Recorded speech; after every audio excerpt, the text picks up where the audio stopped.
triangle suivant, on a plusieurs choses. Le triangle est rectangle, on a le côté TP qui mesure 7,5 cm et puis l'angle SPT qui mesure 21 degrés. On cherche la mesure du côté SP. Première chose, pour appliquer les formules de trigonométrie, il faut qu'on soit dans le cas d'un triangle rectangle, ce qui est le cas ici. Ensuite, en termes de méthodologie, on va préciser ce que l'on a et ce que l'on cherche. On a l'angle, ou la mesure de l'angle, SPT. Donc cette mesure vaut 21 degrés. Ensuite, on a la longueur TP. La longueur TP, c'est ni plus ni moins que le côté opposé à l'angle droit, ou en d'autres termes, le côté le plus long dans un triangle rectangle. On l'appelle l'hypoténuse. Donc on a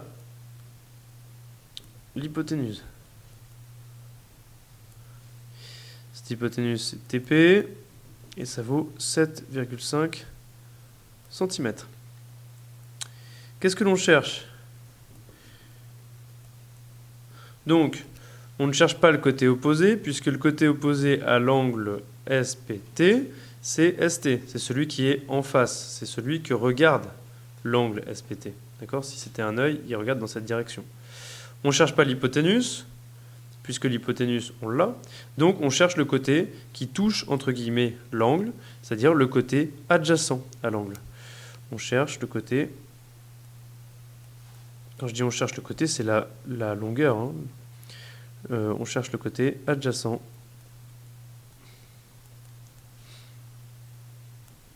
à SPT. Donc, ce côté adjacent, c'est SP. Alors, une des astuces pour se rappeler les formules de trigonométrie, c'est de se rappeler de la formule SOHCAHTOA. Ici, on a l'angle SPT, on a l'hypoténuse, on a le côté adjacent. Donc je vais regarder dans ma formule où est-ce qu'interviennent le côté adjacent et l'hypoténuse.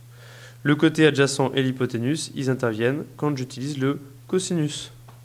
Donc je vais pouvoir maintenant utiliser mon cosinus. Cosinus de l'angle SPT, donc c'est le côté adjacent sur l'hypoténuse.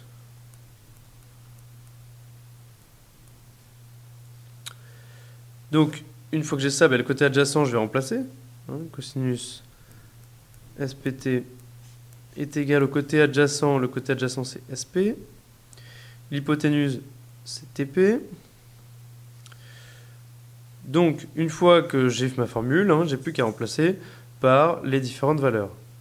Cosinus de SPT, SPT c'est 21 degrés. Je ne marque pas le degré, on est dans un calcul mathématique, pas d'unité. SP, on ne l'a pas.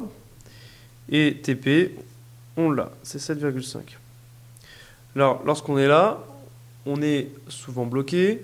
Une astuce est la suivante, je vais mettre divisé par 1.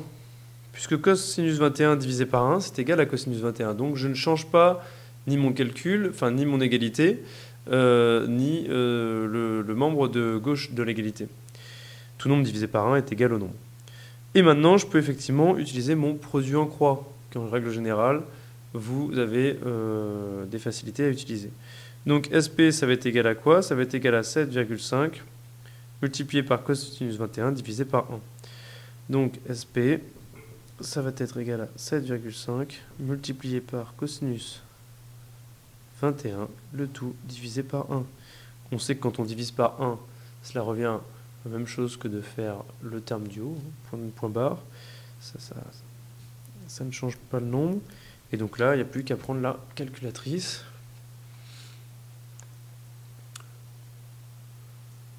Donc 7,5 fois cosinus 21. Entrée.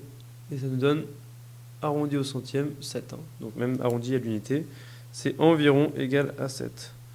Donc, conclusion, Donc, SP environ égale à 7 cm. Et là, on peut rajouter l'unité. Au passage, attention, il faut que la calculatrice soit configurée dans vos options en degrés et non en radians.